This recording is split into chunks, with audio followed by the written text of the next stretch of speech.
ఓట్లకు ముందు ముఖ్యమంత్రి రేవంత్ సార్ ఏమన్నాడు? నిర్బంధాలు లేని పాలన తెస్తాం. గడిల పాలనను బొందబెడతామని పెద్ద పెద్ద పొంకనాలు కొట్టిండు. మరి ఇప్పుడు సార్ చేస్తుందేంది?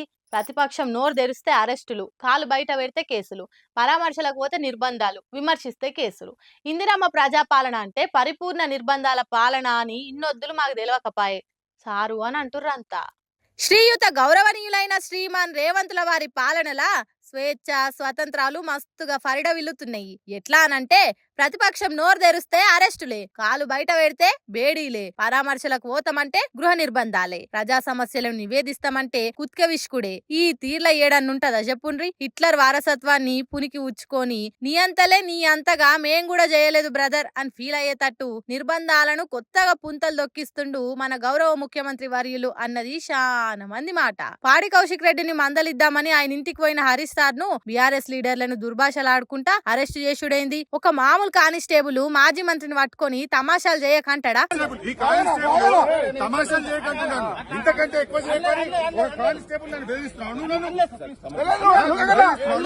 ఎంత ధైర్యం, ఎవరిచ్చిన ధైర్యం? ముఖ్యమంత్రి తమ్మునికి ఏం హోదా ఉందని ఆయన కలెక్టరేట్ కు పోతే రూమ్లున్న కలెక్టరే ఎదురొచ్చి తోలుకొని పోతాడు. ఒక ప్రతిపక్ష నేతగా వాళ్ళ పార్టీ లీడర్ ను మందలిచ్చేతందుకు పోతుంటే పోవద్దని అరెస్టులా, బలవంతంగా బండ్లెక్కి పోలీస్ స్టేషన్లకు తరలిస్తారా? మీరెంత నిర్బంధాలు చేస్తే అవే మీ పార్టీని సమాధి చేసే తూటాలైతాయని మరవద్దు సారు. చరిత్రలో ఇంతగానం నిర్బంధాలు చేసిన నియంతలంతా దిక్కుమొక్కు లేకుండా పోయినరు. పోలీసులను నమ్ముకొని పాలన చేసిన వాళ్ళందరి ప్రభుత్వాలకు పాడేగట్టిన చరిత్రలు మరవద్దు సారు. గీ తుట్టె బెదిరింపులకు పిట్ట కేసులకు హరీష్ రావు అసొంటి లీడరు భయపడేటోడేనా? గట్ల భయపడితే ఇలా రాష్ట్రం వచ్చేదా? సమైక్యాంధ్రోలనే లెక్క చేయకుండా ముందుకు నడిచిన మొండిఘటం హరీష్ రావు అసొంటి ప్రజాబలమున్న నేతలను టచ్ చేస్తే ఏమైతుందో రాను రాను మీకే ఎరకైతది అని గట్టిగా కౌంటర్లు ఇస్తుండ్రు హరీష్ సార్ అభిమానులు.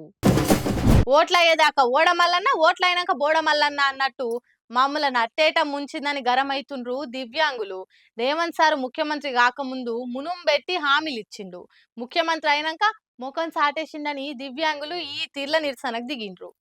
కాంగ్రెస్ పార్టీ ఏడాది సంబరాలు చేసుకుంటుంటే ఎవరి కోసం చేస్తుండ్రయ్య సంబరాలు అనుకుంటా వికారాబాద్ జిల్లా కొడంగల్ కాడ అది కూడా సీఎం సార్ సొంత నియోజకవర్గంలోనే దివ్యాంగులంతా ఇట్లా అరగుండ్లు కొట్టించుకొని నిరసన చేసిండ్రు. కాంగ్రెస్ సర్కారు ఓట్లకు ముందు దివ్యాంగుల సంక్షేమానికి పాటు పడతామని చెప్పి ఎన్నో మాటలు చెప్పి దివ్యాంగుల ఓట్లు వేయించుకుంది. గెలిచినాక దివ్యాంగులను మర్చిపోయింది. దివ్యాంగులకు కంసే కం బస్సులల్ల సీట్లు కూడా ఉంటలేవు. మమ్మల్ని పట్టించుకోకుంటే ఏడాది సంబరాలు చేసుకుంటున్నారా అని కోపం చేసిన దివ్యాంగులు ఇట్లా డిమాండ్లు తిరవాలి అనుకుంటా గుండ్లు కొట్టించుకుండ్రు. కాంగ్రెస్ మీ వర్గానికే కాదే అన్నలు, అన్ని వర్గాలకు సమన్యాయం చేసే దాంట్లో భాగంగా అందరికిచ్చిన హామీలను దిగ్విజయంగా మూసిలా కలిపేసింది. ఒకరికి చేసి ఇంకొకరికి చేయకుండా చెడ్డ పేరు వస్తుందని మంచి ఆలోచనతోటి అసలు ఎవరికేం చేయకుంటే ఏ లొల్లు ఉండదు కదా అని సంక్షేమ పథకాలకు సావు దెబ్బ కొట్టి సత్యనాశ్ చేసే పనిలో దిగ్విజయంగా దూసుకుపోతుంది. కాబట్టి ఆ మహోద్యమంలో భాగంగానే ఏ వర్గానికి కూడా సంక్షేమాన్ని దగ్గరికి రాకుండా చేసుడే ధ్యేయంగా పని చేస్తుందని చెప్పి ఓడుస్తుండ్రు